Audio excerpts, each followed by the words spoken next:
Nobody finds themselves in life 2.0 intentionally.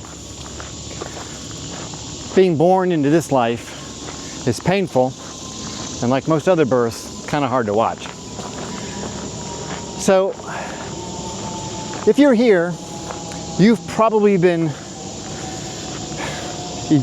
ejected from a relationship with a woman, someone that you dedicated your life to, someone who you thought was your best friend, someone that you have spent years contorting your life to accommodate. And one morning she woke up and she declared to you, completely straight-faced, and said, "I'm not happy." Yeah, and that was the beginning. From that moment forward, your life was in turmoil. You've been trying to figure yourself out. You don't know who you are anymore. You don't know what you're gonna do. You don't know how you fit into the world anymore. Well, you have landed in the right place. Today, we're gonna be talking about Life 2.0, from beginning to end. How you go from rock bottom to soaring, to one day even wanting to thank your wife, your ex-wife, for launching you down this path, because your life is so much better now than it ever was or even could have been with her. So let's talk about it. This is Life 2.0.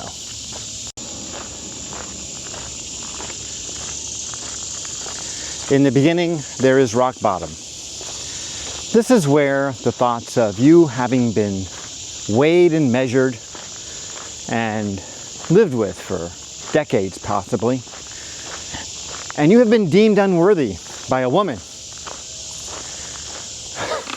Life 1.0's high priestess has told you that you're not good enough.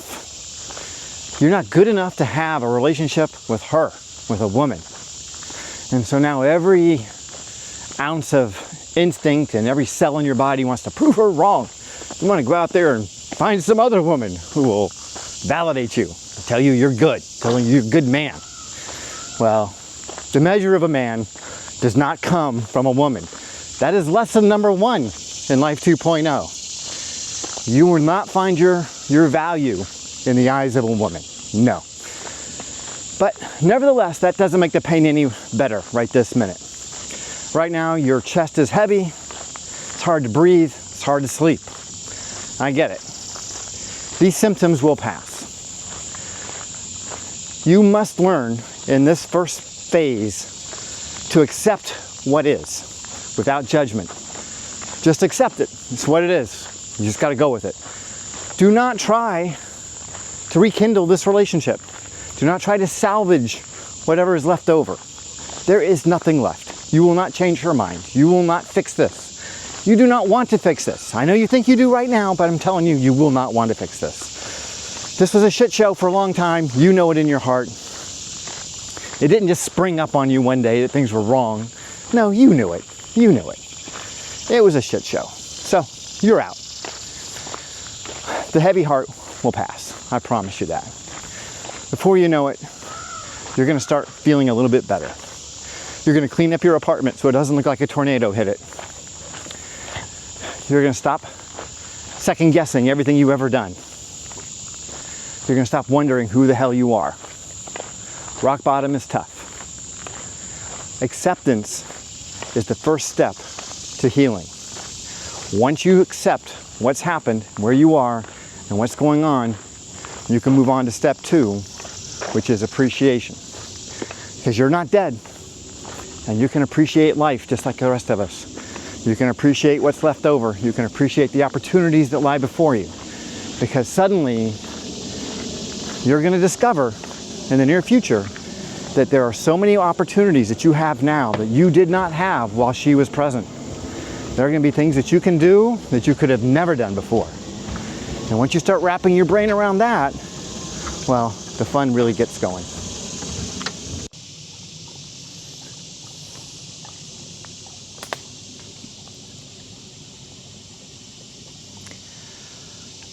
Rock bottom also comes with a little bit of an identity crisis because you're not going to know who you are. You've lost yourself in your marriage.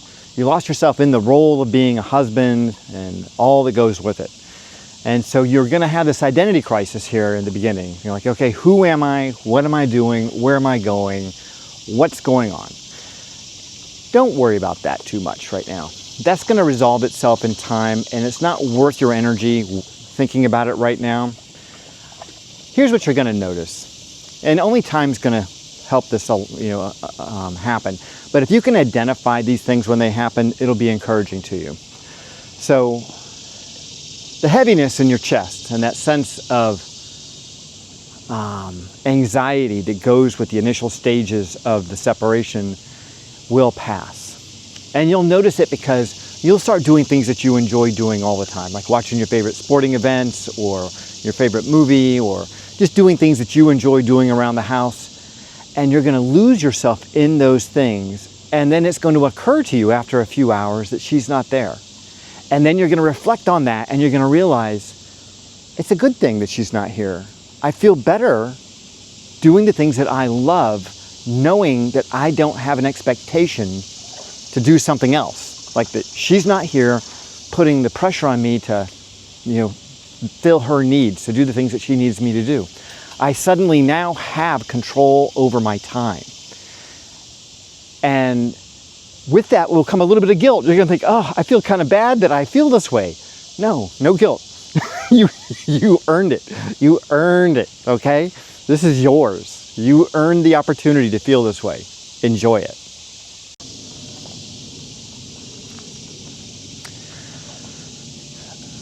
The most helpful tool you can apply to phase 1.0, to this first stage of Life 2.0, is realizing that you have control over your thoughts, not the outside world, not events. You have control over them. Now, some people are going to say, oh, wait a second, you're not allowing your emotions to flow. Yeah, you're right, I'm not. We're not going down that path. We're going down the path of rational thinking, okay? So your brain has the ability to sort through things from a rational perspective. Think of your emotions as the idiot lights on your dashboard in your car. So an emotion is not driving your experience. It's reflecting your experience. And I think that's important to understand. That's a huge difference. Because when you see the idiot light on your dashboard light up, you realize that you need to take action to fix it. And that's the same way you need to think about the emotions as they pop up.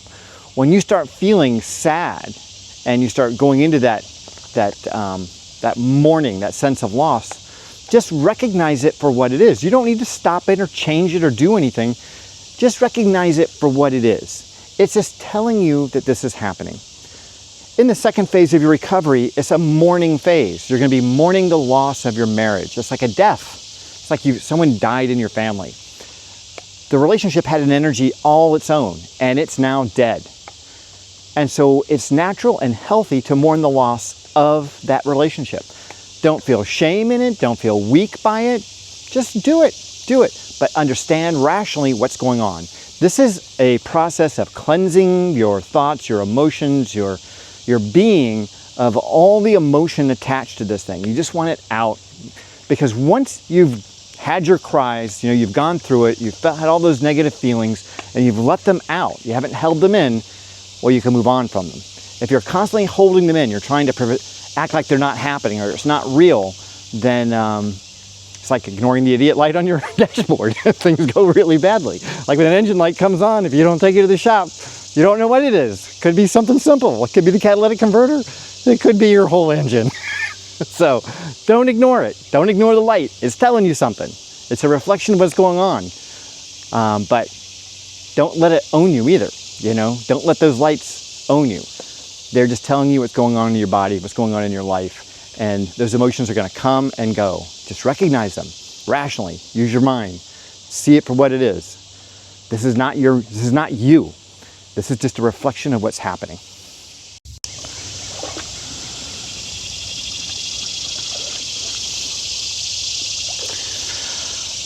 Along with the marriage being dead and the loss of that, you also need to come to terms with she's not the woman you married. She's not the person that you hold in your mind when you think of her. You probably are hanging on to some fantasy that you had when you met her originally as to who she is and what she means to you and all that stuff. And a lot of that is just habitual thinking. When you step back and you take a look at who she is today, she's completely different from the person she was when you met her. So this is not the woman you fell in love with. This is not someone that you may not even like now. Like if you met her today, brand new, like on a dating app or something, and you showed up and she showed up, you may not go home with her. Even if she wanted to go home with you, you may say no. Sorry, baby, you're not my type. You know what I mean? So the fact that she's different and the fact that this relationship is over should be telling you something here. You know what I mean? Like, it's actually a good thing because you're no longer a fit for this relationship or this woman.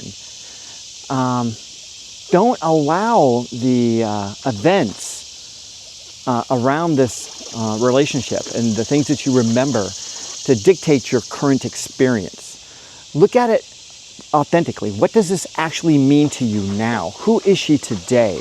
Who has she been to you recently? What is she like as a person now? She's not the person that she was. Recognize that. Doing so will make it much, much easier for you to move forward.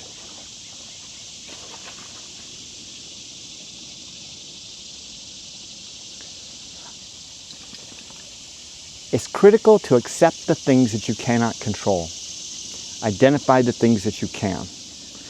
This is where that stoic principle really comes to play. Because you're at the stage now where if you don't move on from this moment, you're going to really, really struggle. You can get stuck here super easily. You can get stuck in the sadness, in the mourning stage of the relationship. You can mourn your marriage for decades. Lots of guys do. You don't want to be that guy. Trust me, you don't want to be that. Understand that you have no control in this situation. There are things you have control over. Seek them out. Apply them in positive ways, and you will be happy. I guarantee it.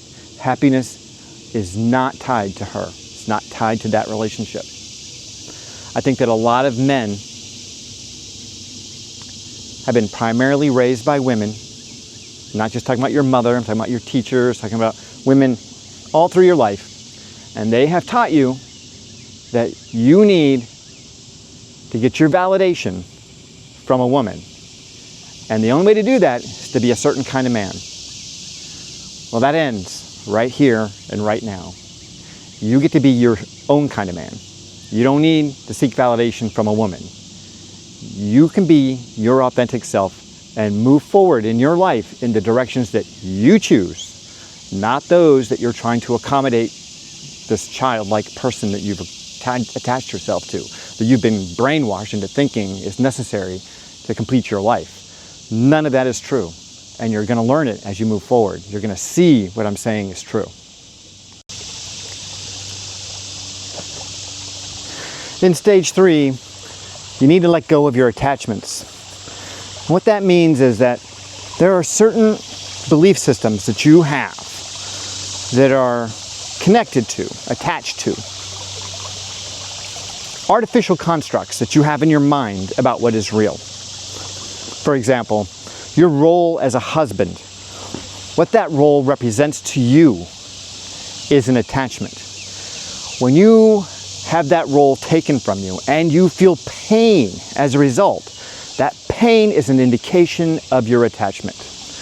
Releasing that attachment means recognizing that that role was an illusion the whole time. It wasn't real. It was a belief system. It was something that you allowed yourself to attach to give your life meaning.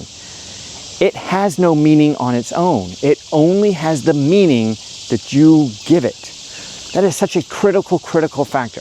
And this applies to the house, the cars, money, all of it. Because when you feel the pain of having those things taken from you or having them dissolved in this relationship as it comes apart in this divorce, as you feel that pain, the more you cling to it, the more you want it back, the more you hold on to it, the more pain you will feel. So you gotta let go. You gotta let go of it all. You gotta think it's all meaningless. So you can do it all again. Hey, you're still the same guy. She can't take your character from you. You know, she can't take what makes you you from you. You just need to rediscover that. But you, the character, the man inside you is still the same. And you can recreate all that stuff if you want to. She hasn't taken away your ability to be productive, to grow, to be strong, to prosper. All that still exists because that's inside you. That's who you are. So, with that in mind, you gotta let go of all these attachments. This is not an overnight thing. This is gonna take a while because it's a habit. You know, your habit is being a husband. Your habit is driving a fancy car. Your habit is living in a big house. All that shit's gonna change. And I gotta tell you, it's not so bad. So I remember living in a big house in a nice neighborhood, but I would walk through the smaller neighborhoods around me, you know, with the less expensive houses in them. And I was a little snooty. I was like, you know, I would never live in one of these houses. Well, next thing you know, I'm renting the smallest little house. I could barely afford it. And I was so thankful to have that house to rent. You know, it was a godsend to me. And then I would walk through the neighborhood just between those two neighborhoods and think, man, I used to look down at these houses, but now I would give anything to own one. Now I own one, you know? It's a nice house. I love it. I love it even more than I dig my big house because it's 100% mine. And it's like someone custom built it for me. I mean, it's just perfect. But it changed my perspective on all these material things. It changed my perspective on life. It brought me in alignment with who I want to be and who I am as a man. I am no longer pretending in a role. I am no longer playing a role in my life. I am just being who I am authentically. And everything has gotten better as I've shed all these ideas of who I was and become who I really am. I know that sounds a little crazy, but it's real. It happens. And when you do it, you'll discover you feel much more comfortable in your own skin, much happier, much more genuine. And your relationships with people, men, women, all people, will just be better. So don't be afraid to let go of the attachments. The attachments have got to go. One more thing that you may come to at this stage is you may start feeling a little shame for simping. You may look at your relationship with your ex and think, man, I was such a simp. I lost frame. I gave it up. I became a simp, and I feel shame as a result of that. You gotta let that go. You gotta forgive yourself and move on. That does not serve you at this point.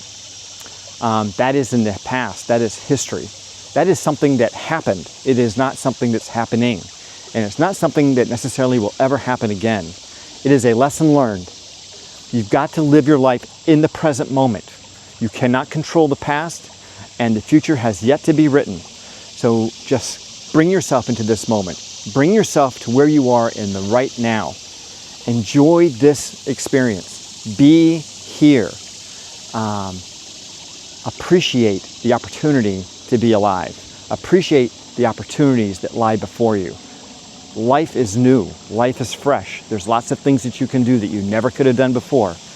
There's no point in carrying shame around with you. Shame is the worst possible emotion. Let it go.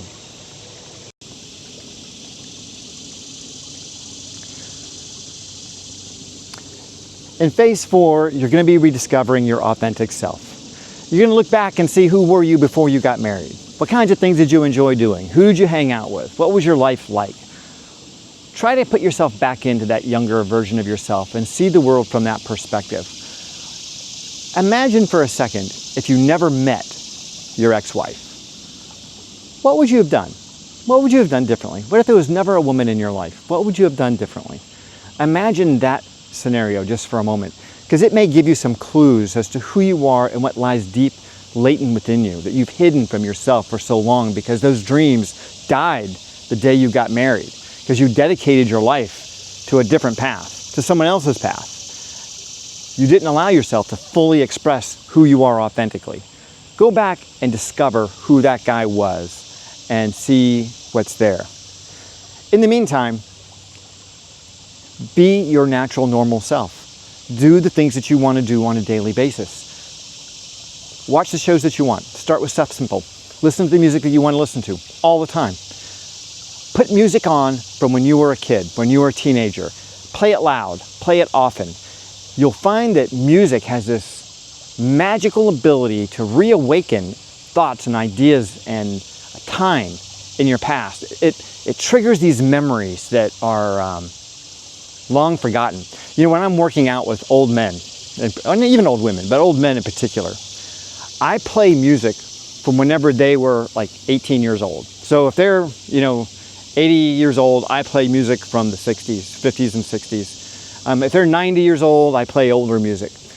People in their 40s and 50s, I play music that I like listening to. But nevertheless, when I put that music on, I notice that they become just a little bit younger. They become just a little bit more energetic.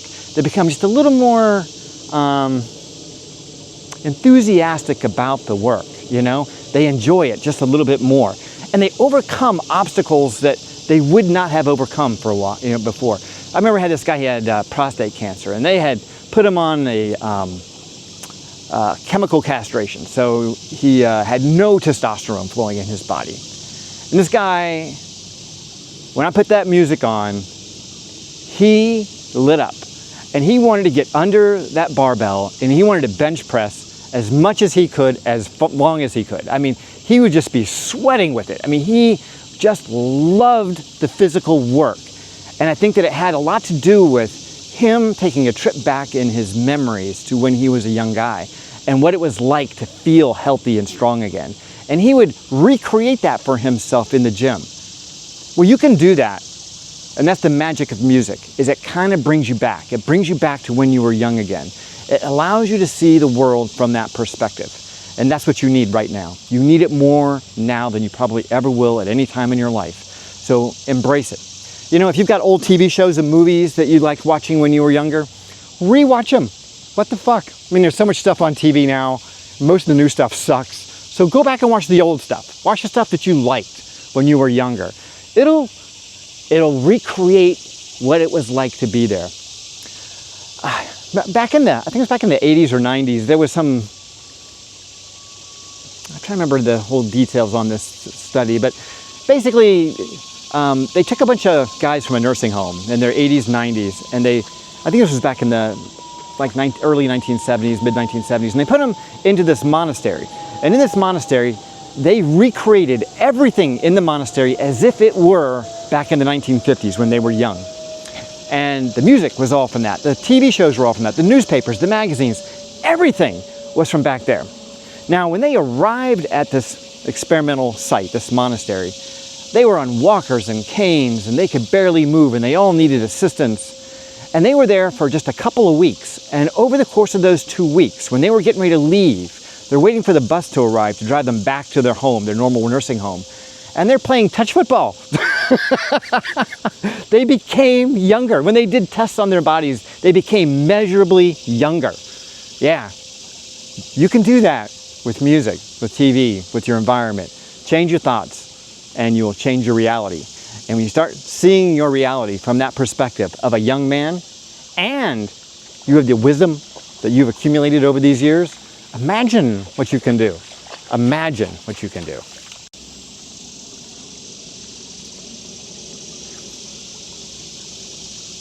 That plays right into the key to stage 4, and that is perception, action, and will. These are the 3 disciplines, the 3 stoic disciplines that you need to apply here and now. The music, the TV, the reliving your past in your mind from what it was like when you're young, this helps to shape your perception. The action will follow naturally, because you're going to reignite something within you. You're going to start seeing the world differently, and the action will become apparent. The next step will just be a natural one. It won't be something that you have any issues with. You're just going to say, yeah, this seems right, I'm going to do it. And then it just becomes a matter of will to see it through. And the will, you will find, comes so much easier now than it did in the past, because you own your life. No one else has any claim to it. You own it outright. The mortgage is paid. And because it's yours, you could do anything you want with it. And and because you're older, there's some value to that too. I know you go, oh, I'm an old man now. Yeah, fuck that. Fuck that. All that means is you got less time to get it done. So you better get busy now. That's all it means. That's all it means. It means you got less time, so you better get started now. Yeah, age is a factor of the mind. I know people, oh, my body this, my body that. Eat healthy and exercise. I'm telling you, you can adapt. You can change your world with a good diet. Trust me. I've seen it happen with many, many people. When you start eating right and exercising, you'll be amazed at the miracles that you can create. But anyway, so perception, action, and will. This is your mantra. You're going to change your ideas, your beliefs, your concept of what the world is. You're going to take action to change your life in the direction that you want to go. And you're going to have the will to push through and persevere and see it through to your goals, to your destination, to the things that you love. That is what step 4 is all about.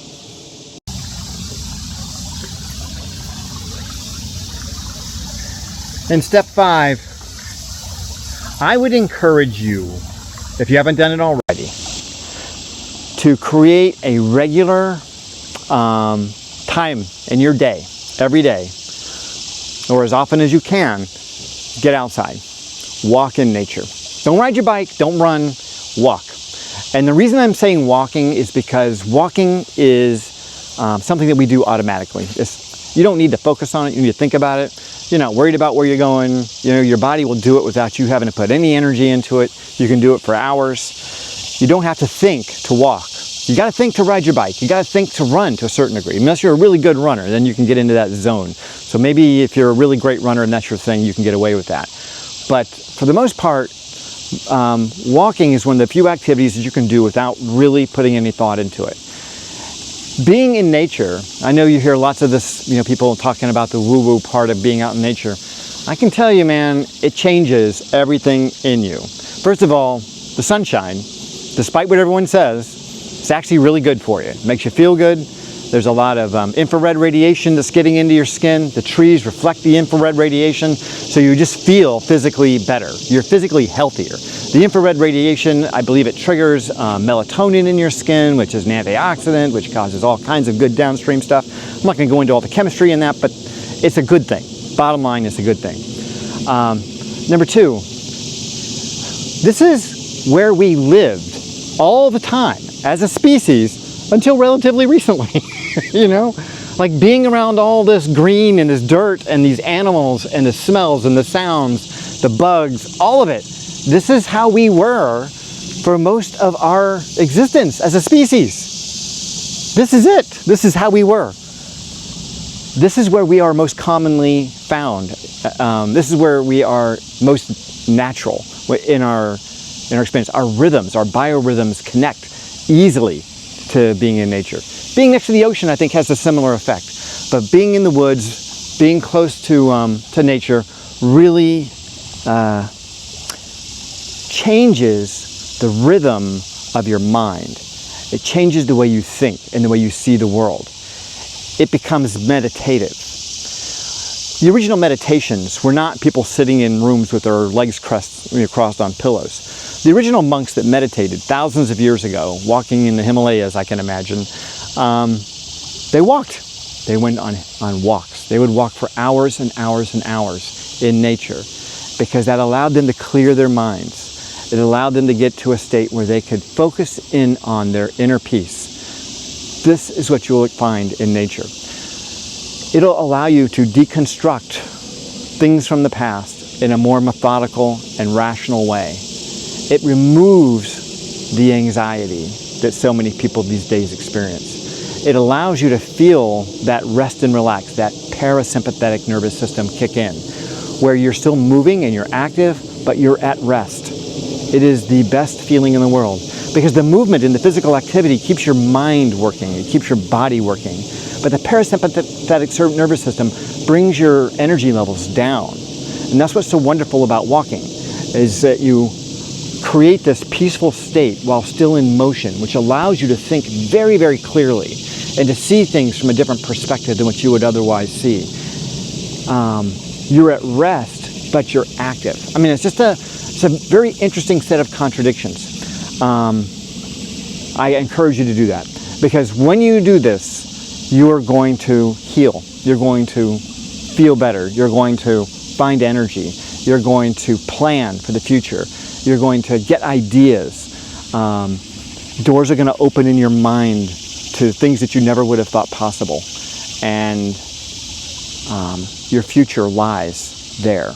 Your future lies in those unopened doors that are easily opened when you get out into nature.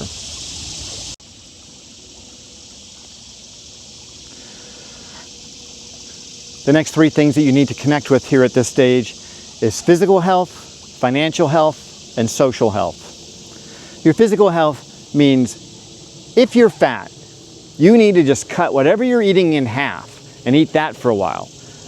It's really that simple. I know there's all this crazy shit on the internet about metabolisms and, you can't lose weight if you eat this, you can't lose weight. That's all bullshit. I have been a health coach for a decade. I have read every book written on this topic for the last 25 years. I've been down every dietary path you can imagine.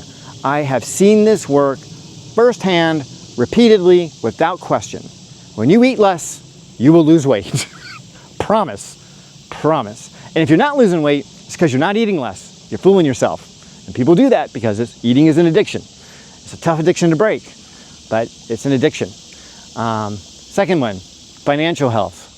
Yeah, you have got to get your money right. And I know that there's been through some financial trauma here recently. I get it. But that doesn't mean that you can't focus on it and find a path forward. If you're short of money, you can make more money. Put your mind to it. Maybe it's taking a gig on the side. Maybe it's starting a business. Maybe it's getting a second job. I don't know. But money is the lifeblood of your life, and you've got to have enough. So you've got to make that a priority no matter what. You've got to have enough money coming in to help you achieve the things that you want. Once you get that lifeblood flowing, now you have the energy to change your world, to make those important changes. And then your social life. You got to reconnect with, if you have kids, you obviously got to dedicate some time and energy to having that relationship. There's no question about that. You got to reconnect with old friends. You got to make sure that your extended family, reach out to people that you haven't talked to in a while. Bridge, any differences that you've had with people that you care about. Apologies go a long way. Time passes, people heal. Get back in touch with those people. Life is short, and it's way too short to be carrying a grudge over something stupid that happened 20 years ago. So reconnect with people. This is the stage where you're really starting to turn things around, where you're really starting to move in the direction of your choosing, where your life becomes intentional. As you become more and more intentional, you're going to have more and more control over the outcomes that you're striving for. So do these things. It makes a difference. It really does.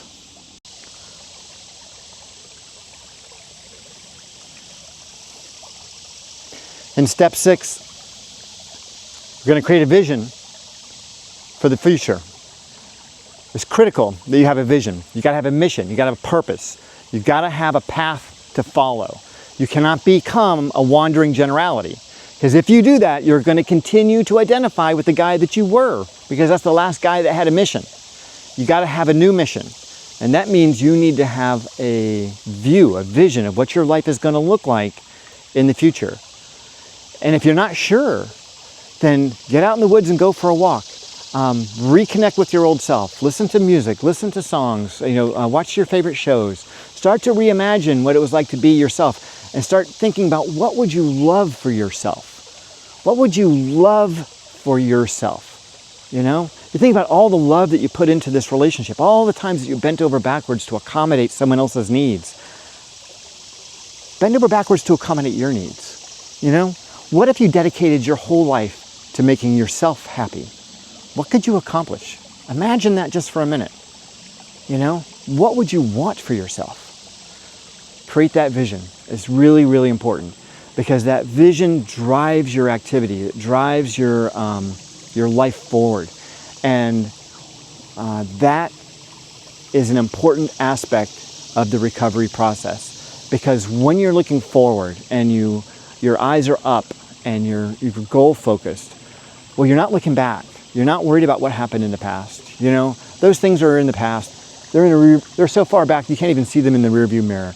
You are moving with intention in a direction of your choosing, with an objective in mind to achieve something that is meaningful to you. What else is there? I mean, that's it. That's it right there. That's everything. You know, I get offered all kinds of opportunities now. Now that I'm on video, people think I'm famous. I'm not. I'm just some guy with dogs that walks in the woods. I don't want to achieve someone else's dream. I don't want to achieve someone else's dream, even though they might have a great dream. I'm not knocking it. They might have $100 million dream. And God bless them. I hope they achieve it. I hope they achieve it. It's not my dream. And there is no dollar value that I can place on my dream because it is priceless to me. It has meaning to me. And having the control and the ability to drive it in the direction that I want to go gives it so much of that value. It really does. So don't measure your dream in dollars because you don't know how valuable it will be until you start to manifest it, till it starts to happen, till you start to create it in the real world. And anything that has value to you, I guarantee it has value to others. You just need to find your tribe. You will find them.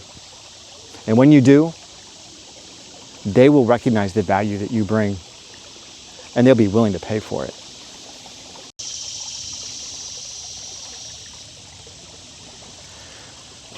It's right about now that phase 7 just kind of kicks in automatically, because you're going to discover that you're no longer the guy that was in stage 1. Yeah, that guy is gone. That guy is dead. He doesn't exist anymore. You are a new man. You have recreated yourself. You are intentional. You are moving forward with your life in a positive way. You have a mission. You have connection. You have your health. You're financially solvent, perhaps even moving toward wealth. This is where you wanted to be when she left. You didn't know it. You didn't know it was possible, but you're getting there. You're right on the edge.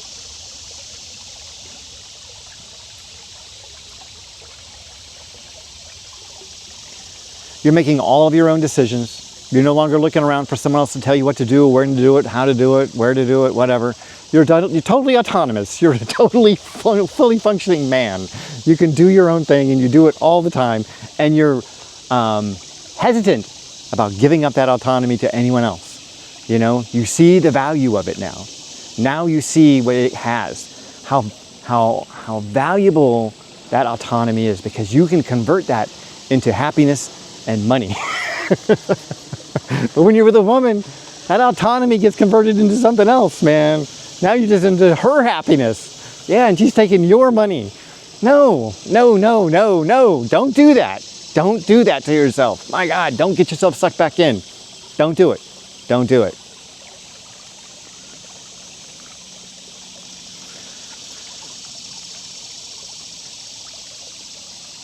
Now you're looking for meaning in your life. You're finding work that means something to you. Your life actually begins to have purpose. It's no longer just about making money. It's about doing something that you love. It's about making a difference in the world. It's about changing the lives of people. It's giving you a mission. These are the things that make earning an income, earning a living, making money so much more, you know. Anyone can get a job.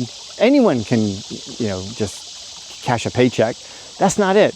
It's about finding a way to deliver value. That's what it's about. And when you see that for yourself, and you see that you're making that decision and you're making those moves to deliver value, then the compensation just goes so high. You start to make so much more money. And for those of you who are afraid of starting your own business, don't be, because that is the opportunity that exists in your own business. When you find a way to deliver value to other people, doing something that you are interested in, that you love doing anyway, man, it's the best thing ever. It really is. It really is.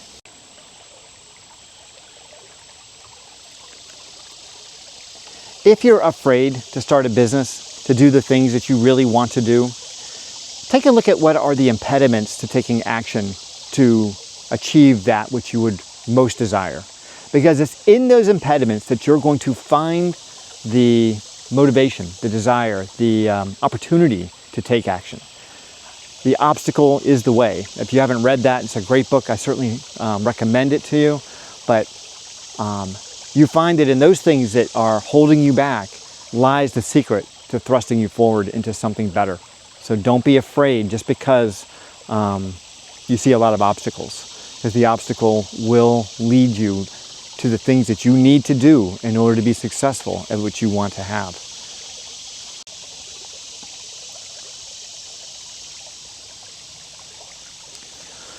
This one's an optional one, stage 8. You start dating again, having relationships. I believe that most men get into bad relationships with women they have no business being with because they have a scarcity mentality when it comes to women.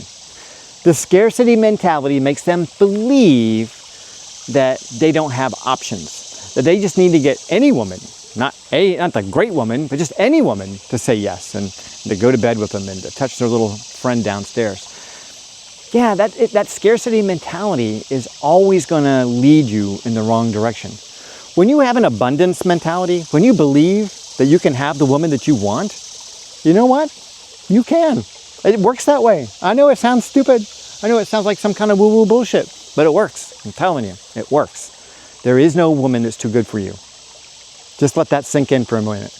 There is no woman that's too good for you unless you believe she's too good for you. If you give her that, then you will never get her. But if you believe that she is your equal, that you have a lot to bring to the table, that what you're offering has value, then you can have any woman that you want.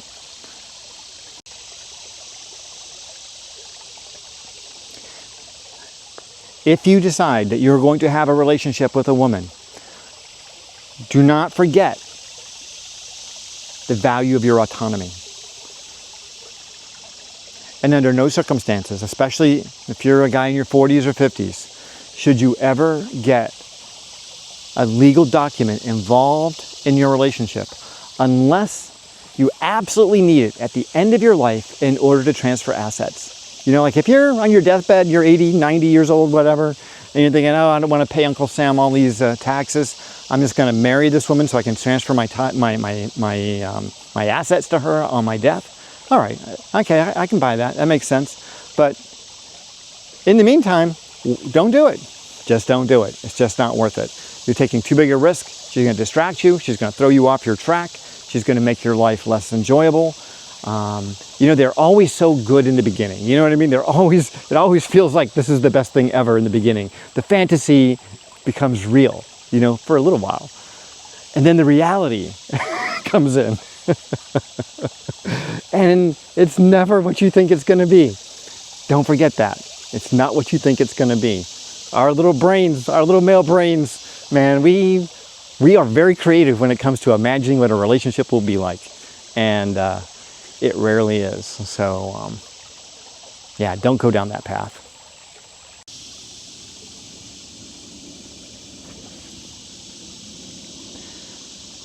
In phase 9, you have completed your transformation, and you will recognize that you have completed that transformation when every day just feels good. You wake up every morning and you're happy to be alive. You're happy that you have this day to live, that the opportunities that await you on this day are exactly the things that you want for yourself. Yeah, there's daily stresses. You still got to go grocery shopping and buy gas and fix the car and fix the house, and all that stuff still happens. I mean, that doesn't go away. But you feel a lot better about doing it, you know? You got a mission. You're heading in the direction you want to go. You're physically healthy. Your brain is clear. Your mind is clear. Your thoughts are clear. You spend time doing things that you enjoy doing. The line between work and home is dissolved. And now everything that you do, everything that your life is dedicated toward is your happiness and satisfaction. That's it. It's about making your daily life more enjoyable. being able to help people, give people a hand up when they need one, hanging out with your kids, meeting nice women, going on nice dates, enjoying their company, being non-committal. But that doesn't mean you can't enjoy the company of a good woman from time to time, or even a crazy one, if that's what you like. But you don't have to make her your own, you don't need to put a ring on it or anything like that. So yeah, when you get to that place where you are feeling your best and you realize, oh my God, I wish I had done this from the very beginning, then you'll know, yeah, you have come full circle. You have transformed. You have become the man that you were always meant to be. And you probably missed the opportunity 20 years ago or whenever it was that you met your ex-wife because you thought that was how you were going to discover this. Not realizing that the shortest distance between 2 points is a straight line. And that straight line is just you deciding to do it. That's the straight line. You don't need a woman in the middle of that. That does not help in any way at all. You just need to say, this is who I'm going to be, and start making decisions that take you in that direction. It's just that easy. At this stage in the game, you're probably no longer missing your ex. Hopefully you have forgiven all of that bullshit. You can't carry around a grudge. You can't be carrying around negative energy. You don't need to forgive for her. You don't even tell her you forgive her. Just forgive her in your own head. And you should at some point be thinking, man, I am so grateful for that divorce, because without it, I would still be in that shitty ass marriage with that nasty old bitch. You know what I mean? In a way, she did you the biggest favor of your life, because she gave birth to Life 2.0 for you.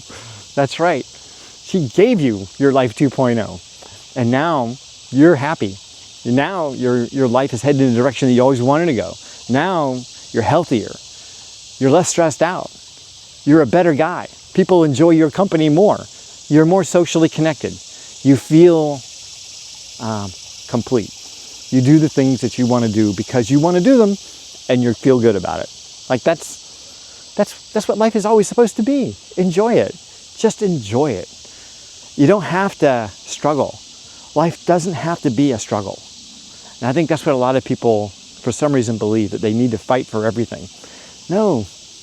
The struggle, if there is one, should be one of joy, where you're just like trying to be better because you want to be better, because that's what you want for yourself, because that's who you are. That's because it means something to you, not because you're trying to impress someone else, trying to get a report card, from somebody else, some mystical teacher is going to give you an A because you did all this and that.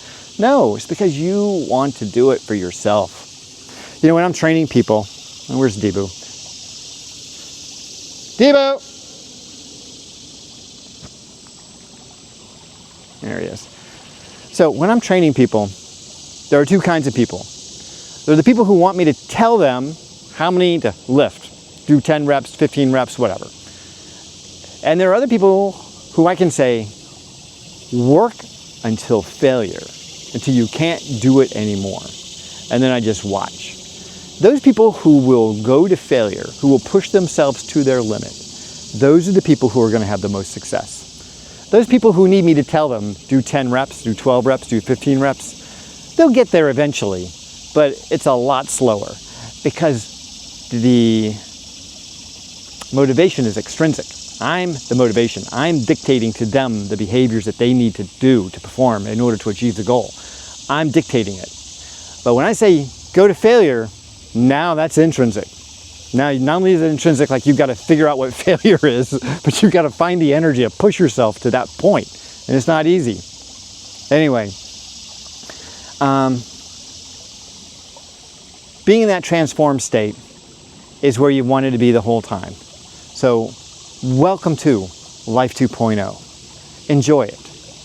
This is what it was always meant to be. This is where you should have gotten, or we all should have gotten, decades earlier. So we can thank our ex-wives for birthing us into this thing And we can look back on it and see that maybe there was some divine orchestration occurring. Maybe we needed that in order to have this. Maybe we didn't understand the value of life until we lost the opportunity to control our own lives. But here and now, you've got it back. You're in control again. You have your autonomy. You have your direction. You have your health. You've got it all. Enjoy it. Just enjoy it. That's all I got for you. I certainly hope you've enjoyed the video. If you have, please like and subscribe. If you know someone who's at the beginning of this process, if they're in the, stage 1, where they've hit rock bottom, pass this on to them. Hopefully it'll give them a path that they can follow, and they can have a little bit of hope that things are going to get better. Anyway, until next time, stay healthy, and if you can, stay single.